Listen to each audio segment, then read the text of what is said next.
হোটেলে check in করার পরে দুপুরের খাবার খাওয়ার জন্য আশেপাশে ভালো মানের একটি রেস্টুরেন্ট খুঁজতেছিলাম। ঠিক তখনই আমাদের হোটেলের পাশেই একটা অনেক পপুলার রেস্টুরেন্টের সন্ধান পেলাম, যার নাম হচ্ছে চামুং রেস্টুরেন্ট। আমরা রুম থেকে ফ্রেশ হয়ে বের হলাম, মাত্র 1 মিনিট পায়ে হেঁটেই চলে আসলাম চামুং রেস্টুরেন্ট অ্যান্ড ইকো ক্যাফেতে। তো রেস্টুরেন্টটি একদম সবুজে ঘেরা, প্রাকৃতিক মনোরম একটি পরিবেশ, এক কথায় অসাধারণ। তবে তাদের খাবারগুলি কেমন হবে চলেন আগে খেয়ে নেই, দেন রিভিউ করা যাক। রেস্টুরেন্টটি খুব একটা বড় না, তবে সবুজ গাছপালার জন্য বেশ সুন্দর লাগছে আর বেশ গুছালো। আর তাদের ডেকোরেশনগুলিও একদম গ্রামীণ পরিবেশের মতো, বাঁশ দিয়ে তৈরি।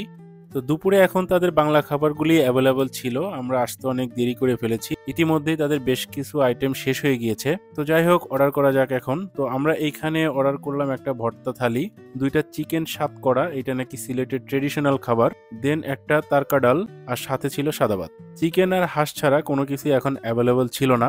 অর্ডারের বেশ কিছুক্ষণ অপেক্ষা করার পরে আমাদের খাবারগুলি নিয়ে আসা হলো। তো এই হচ্ছে ভর্তা থালি, যেখানে 5 পদের ভর্তা ছিল।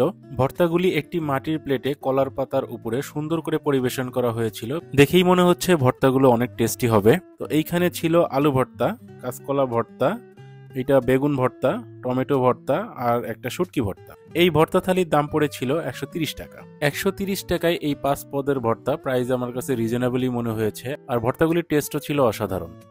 আর এই হচ্ছে চিকেন সাতকরা, 2 পিস সোনালী মুরগির সাথে সাতকরা একটা সবজি দিয়ে ঝোল করে রান্না করা, এর দাম পড়েছিল 310 টাকা করে। এই চিকেন সাতকরাটা খেতে একদমই বাজে লেগেছে আমার কাছে, বলতে গেলে একদমই মজা পাইনি। তবে এক একটা এলাকার যেহেতু এক একটা ট্রেডিশনাল কিছু খাবার থাকে, হয়তো এই এলাকার মানুষের কাছে এগুলো অনেক প্রিয়, তবে আমার কাছে খুব একটা ভালো লাগে। আর এই হচ্ছে তারকা ডাল বা ঘন ডাল, যার দাম পড়েছিল 80 টাকা, আর সাদা ভাত জন প্রতি ছিল 60 টাকা করে। তো এই হলো আজকে আমাদের দুপুরের খাবারের আয়োজন। সব মিলিয়ে তাদের এখানে আমাদের বিল হয়েছিল 900 টাকার মতো। আর রেস্টুরেন্টের কথা যদি বলি, তাদের এই রেস্টুরেন্টটা অনেক গুছালো ছিল, বিশেষ করে তাদের খাবার পরিবেশন থেকে শুরু করে স্টাফদের বিহেভিয়ার সবই ভালো ছিল।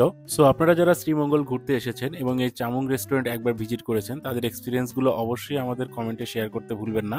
তো আজকের ভিডিওটা এই পর্যন্তই, সবাই ভালো থাকবেন, আল্লাহ হাফেজ।